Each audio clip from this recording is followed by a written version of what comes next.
shift to you, sir, and you represent, I can see, ACMA, so slightly different kind of organization compared to a mainstream organization, more of a body which is. So how do you see unchecked power, especially checked power which is within limits, we know what is my boundary, but unchecked power is somebody trying to trample over you, in a sense, trying to enter your boundary, encroach into your boundary. So how do you see this sort of shaping? First of all, do you see that, and if yes, then what are you doing to sort of take care of this? So of course, as a practitioner, I can. So I of course represent the auto industry, auto component industry to be precise. It has never been fair. It will never be fair. It's and now in fact it's mixed. Business and geopolitics is mixed. Economy is mixed. So there is a war which is all across, and everybody at the power would like to have that unchecked situation for them for long term. So whether we like it or not, we need to respond to this as businesses, and as a practitioner, I can tell you we are responding on a day-to-day basis. Otherwise, we will not survive. I'll give you an example where in our country, and I'll quote examples which is in the public domain. Within auto industry, if you buy a car, if you buy a vehicle, you get into a situation that you have to service those car or vehicle always at the authorized distribution centers, right? They are authorized dealers. At the same time, you see that this industry also has this large number of employed people who are your roadside garage, and some of them are better ones who are multi-brand garages. Because of the and you might have seen CCI orders, more or less every OEMs were fine, but imagine when the chief of a very large OEMs gets out of the company and forms the story of Car Nation, if you remember, it did not succeed. So it's a very good example of unchecked power, that as high as the chief of a large OEM, when he left that job and started something to build or democratize this industry, could not succeed. Actually, he failed. And that's where there are a lot of non-market actors, or like information symmetry, like you have many barriers you can put, just like geopolitical barriers. You can also have market people putting these barriers, which almost makes it nearly impossible. Today if you have got vehicles which is more electronified and they are all connected, these people who somehow used to manage with their diagnostics and get spares from outside and fix it, it will be impossible for them to fix it if they don't get training, if they don't get the data. Today you don't own the data, and markets like Europe, in US, in developed countries, they have done it. So there is something, and that's where the government role comes, because at the end of the day, when you have unchecked power with anyone, whether even with government, that's where the people power comes. But when you have different actors outside the market doing it, you need the support of government. So what we do, at least in our industry, we do represent ourselves to government, we do go to them, we talk to them, and you have to do it on a day-to-day basis. You cannot be just in business and think of that I can play with the market. Of course, you need to do all of that. You need to have your blue ocean strategy, you need to get far, you need to create your own differentiation. I think those are as per books what we need to do, we will do that. But today, and I think because of the power of connectivity, you have the winners take all and then become so giant, so big, then the like you said, the unchecked power, the chances are much more now to become unchecked power, because of the critical size is so fast. If something needs to go to that kind of consumer base takes yesterday 10 years, it takes 10 days today. You look at what is happening now recently in 3-4 days with your political party.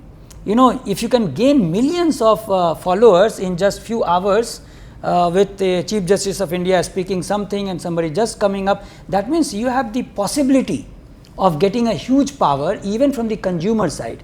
And when you misuse it, it's for small players very difficult. So how we do it, we play at all fronts. So we go to government, we create narratives, we need to participate in debates like this. So for example, personally I lead this right to repair in the ACMA body, and we have made a signatory almost 7-8 large different countries, different continents. And for example, Australia has already passed this right to repair. So legislation plays a very big role. And somewhere if I look at how Europe has managed, they managed very fast regulations much earlier. We are slow, of course, we are democracy. China has done it again very, very fast. Monopolies are broken. But I think in our country, at least for Indian per se, the biggest power we have is the democratic setup, and that's where I think we come back to the consumer. You know, I have almost every topics, every new markets, we have seen that we face this unchecked power, but we always resort to consumer power, and we go to customers sometime. So if and in fact sometime when you have some good regulations coming up and you have some market heating up, or maybe CCI doing just the job of awareness, at least we get them on the table. As long as they don't come on the table and start discussing, we have anyway no power. So in past, some of the success we could manage is not always confronting with them. So even unchecked power can come and sit with you on your table if you create even every power has another big power, right? So if they even just look at them and they come on the table, the negotiations are much better in the benefit of the consumer. So we have been successful there, but I still say that it's only getting more and more out of our hand. Looking at the new frontier, especially the trade wars, the geopolitical, the macro stuff is not, at least the speed is very fast, the pace is very fast, because the speed is very fast and it's going out of hand so fast that the response needs very faster, with AI even more. So it's scary, believe me, it's much more scary now. How will we manage this? We have managed in past with VUCA becoming now Bani and seeing nothing is so clear, it's very ambiguous. I think it's a hardship for so what I hear you saying is that we have to manage it somehow, right? What I hear you saying is it's happening because winners take all, and winner take all, what happens is the success or failure gets amplified and happens so fast that we don't have time to react to it, and it becomes sort of Barney kind of world. So this winners take it all and sort of take it further. So do you see that governments and corporations are becoming more monopolistic and oligopolistic, and making sure that the smaller players don't, it's becoming more uneven, so as to speak? I mean, did you see that, or do you think as they were saying that this is basically still competition based or competence based competition which can thrive? So what's your perspective? Hello everybody, my name is Sanjay and I work with a company called National Commodities Management Services Limited. So we are in the space of agri commodities. So we handle logistics, warehousing, financing, and I believe that agriculture in India is one of the most highly regulated sectors, and there are multiple nuances for that. First of all, the issue of food security of the country, then issue of livelihood of 50% of the population which depend directly on primary agriculture, and then there is another issue of biodiversity which is also becoming an issue, especially when the genetically modified crops are now coming in. So, and agriculture support say affects about 50% of the population, contributes only 17% to the GDP. So as a result, the government has a very patronizing attitude towards agriculture. So they are always in a protective mood. And the private sector players are always seen as somebody who is out to profit at the cost of the poor farmer. And being overly regulated, everything we do, we need to have a permission from the government. So we need a lot of permissions to operate from the government, right from hiring a warehouse in a state. And mind you, agriculture is a state subject, and we have 29 states. So every state has a different rule. And as you know, states tend to be monopolistic by nature. The politicians have a tendency to be monopolistic, and we bear the burden of it. So we are in a very unique situation that whatever right to operate we have is given by Government of India, and Government of India is also our biggest competitor. I am leaving aside the private competition what we have for a minute. See what we do primary aggregation of agricultural commodities, and the biggest competitor we have is FCI, which is the world's largest procurement agency. On top of that, government also has taken upon itself to fight multiple challenges, inflation, and they have all the power in the statute at their disposal.